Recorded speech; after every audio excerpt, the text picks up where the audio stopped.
Shabbat Shalom. In a children's Hanukkah story, a man named Herschel offers a goblin pickles from a jar. The goblin sticks his hand into the jar and grabs a bunch of pickles, but his hand gets stuck and he can't pull it out. "I'm stuck," the goblin shouts. "You put a spell on this jar to hold me fast." Then Herschel said to the goblin, "Shall I tell you how to break the spell?" The goblin cries, "Yes, yes, I can't stand it anymore." To which Herschel said, "Let go of the pickles. Your greed is the only spell holding you prisoner." The goblin let go of the pickles, and his hand slipped easily out of the jar. This week in our Torah portion, we read the well-known text, Tzedek, Tzedek, Tirdof, justice, justice you shall pursue. Our sages say that the word justice appears twice because one must pursue justice in different ways, whether it be to one's gain or one's loss, grabbing freedom or letting go of what imprisons us. We repeat our plea for justice as if crying out, "Pay attention, wake up to injustice in the world and fight it again and again." But in 2022, what does justice look like? Much of the world seems to be falling apart. There are crises happening simultaneously now in our time. The rising number of refugees seeking sanctuary, the ongoing brutality of war in Ukraine, and the unrelenting damage to our environment. And these global crises are leading to many more problems.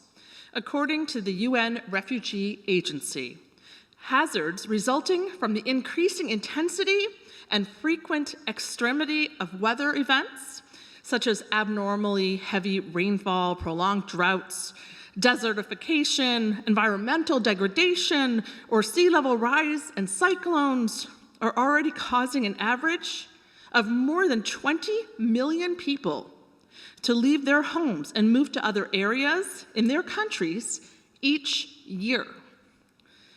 There is a sharp rise in refugees due to climate crises that many predict will increase dramatically in the coming years. We and past generations have made a mess of things. To continue on this path that we have been treading will leave future generations in peril. Here we are at the end of a Shemitah year, a sabbatical year. The Shemitah year is part of an ancient cycle outlined in the Torah in which every 7 years we are to let the land rest and replenish. During the Shemitah year, crops are not to be commercially harvested. When Rosh Hashanah arrives in just a few weeks, this Shemitah year will be completed. Yet did it even start? Did we do anything at all, to help the environment replenish this Shemitah year? Or did our self-interest and short-sightedness override our good sense?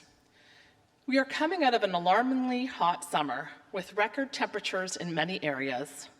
Most people are in agreement that we need to take action, yet we are not unified with a serious commitment to take the steps necessary to address the climate crisis. Last week, California Governor Gavin Newsom mandated a new law requiring all new passenger cars and light trucks sold in the state to be electric vehicles or plug-in electric hybrids by 2035. Looking at the political, private industry, and individual reactions to this piece of legislation gives us insight into where we are as a country on addressing climate issues. A group of attorneys general from other states have filed a lawsuit challenging California's ability to set its own pollution rules. Anticipating California's trajectory, the car manufacturer Toyota tried to sue California for pursuing legislation that is more stringent than the rest of the country regarding car emissions. Many individuals are celebrating California's ruling, while many others condone it, calling into question the assumption that electric vehicles are actually better for the environment, or raising the issue of curbing government oversight and regulations. Undergirding these conversations is the conflict between self-interest and acting for the greater good. What is best for me in the moment versus what is best for the planet and future generations. And sometimes we don't think that our small actions really make a difference. Sometimes convenience and individual comfort are hard to resist in favor of a better future for some future generation. This comes at a great cost. Tzedek, tzedek, tirdof. Justice, justice, we must pursue. Judaism emphasizes over and over again our obligation to care for our planet.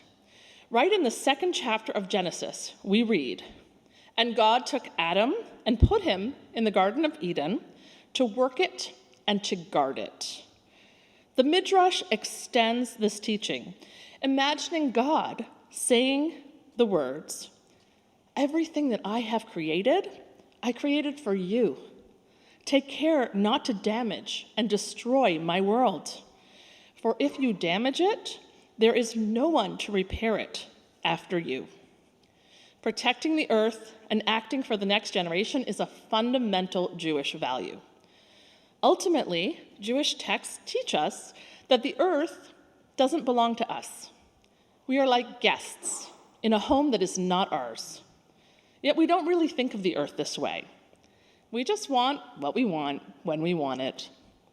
But our thinking, and most importantly, our actions, will need to change dramatically if we are to reverse the damage to the environment.